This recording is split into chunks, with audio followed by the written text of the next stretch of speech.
like to know what you're going to do when you retire from boxing. When he retires? Now, when I retire from boxing, I really don't know. I want to say something right here.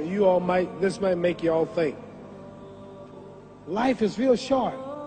So you add up all your traveling, add up all your sleeping, add up all your school, add up all your entertainment, you've probably been half your life doing nothing. So what am I'm 35 years old. 30 more years, I'll be 65.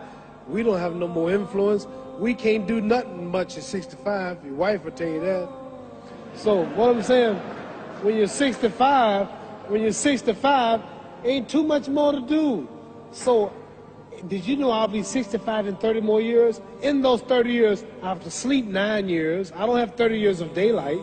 I have to travel back to America, take 6-7 miles. All my traveling, probably 4 years of traveling in the next 30 years, about 9 years of sleeping, television, movies, entertainment, about 3 years of entertainment. Out of 30 years, I might have about 16 years to be productive. So it's how we can all break individual lives down. What am I going to do in the next 16 years? What's the best thing I can do? Get ready to meet God. Owning real estate, going in business, teaching boxers, that won't get me to heaven.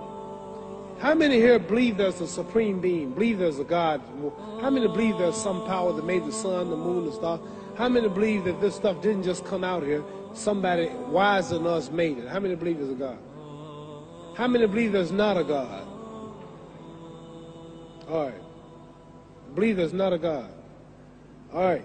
If I told you who don't believe in God, if I told you that this glass sprang into existence, this glass made itself, no man made this glass, would you believe it? Would you believe I just told you this thing made itself? No. When I tell you, you wouldn't believe it, right? No, somebody's doubting it, yeah, so I'm giving you the answer. That's she wouldn't believe it. If I told her this television station popped into existence, it just, no man made it, you said Muhammad Ali's crazy. All right. Well, if this glass can't make itself, if I told you those clothes you have on wove themselves, nobody created them, those clothes made themselves, you wouldn't believe it. But if your clothes didn't make itself, if that glass couldn't make itself, if this building didn't make itself, then how did the moon get out there? How did the stars and Jupiter, Neptune and Mars and the sun, how did nature, how did all this come here if didn't know why is something planning to make it? So what I'm saying is, I believe we're going to be judged. Should a man like Hitler kill all the Jews and get away with it? Somebody should punish him. Maybe he get it, don't get it now, he get it when he died. In hell for eternity. So what I'm going to do when I get out of boxing is to get myself ready to meet God, because my plane might blow up. Don't planes blow up in this country sometime and crash? Don't people die every day? Not every day. It's a scary thing to think that I'm going to hell to burn eternally forever. So what am I going to do? The reason I'm taking I'm explaining what you asked me a question. You ask me questions I can't just answer like that.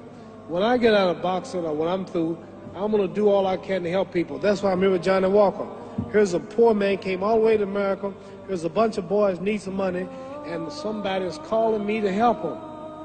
God is watching me. God don't praise me because I beat Joe Frazier. God don't give nothing about Joe Frazier. God don't care nothing about England or America as far as your wealth is all his. He wants to know, how do we treat each other? How do we help each other?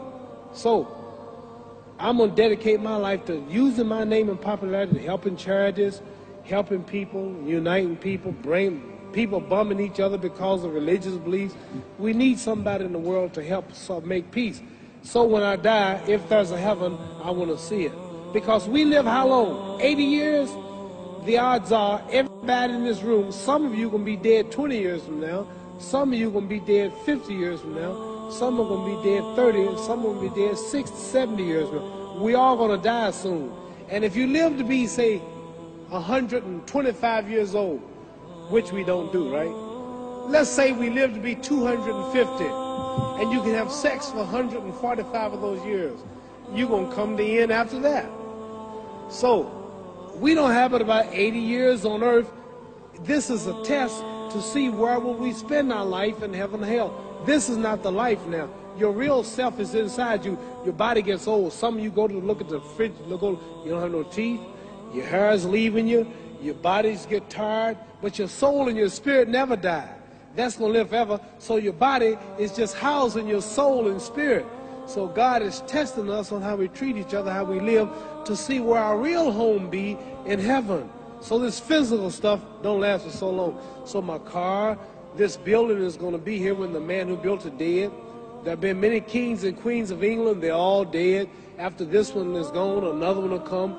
So we don't stay here. We're just trustees. We don't own nothing. Even your children are not yours. If you think I'm lying, your wife is not yours. You don't own your children. You don't own your family. So what am I saying? The most important thing about life is what's going to happen when you die. Are you going to go to heaven or hell? And that's eternity. How long is eternity? Let's imagine. Take the Sahara Desert. There's a lot of sand on the Sahara Desert, right? Then imagine that 1 grain of sand represents 1,000 years. And when you in hell burning, when you die and go to hell, you're going to burn forever and ever and ever, no end. How long is that? Give you an idea how long eternity is. Take the Sahara Desert, and I told you to wait 1,000 years. And every 1,000 years, I want you to pick up a grain of sand until the desert is empty. Okay, wait 1,000 years, pick up the first grain. Wait another 1,000 years before you get the next grain. Keep that up until there's no more sand in the desert. Whew. You know how long America's not but 200 years old. We got 800 more years to go before 1,000. So it just scares me to think that I'm going to die one day and go to hell. I'm on an airplane that might blow up. I'm always traveling. And to go to hell and God is going to judge my soul. The police, I might kill people. I might rob people. The authorities might not catch me. The FBI, Scotland Yard might not catch me. But when I die, somebody's watching me and keeping count. And I can't get away. And I'm going to burn forever and ever and ever. I'll go to heaven. So what am I going to do when I'm through fighting? I only have 16 years to be productive. Get myself ready to meet God and go to the best place. Don't that make sense? Thank you.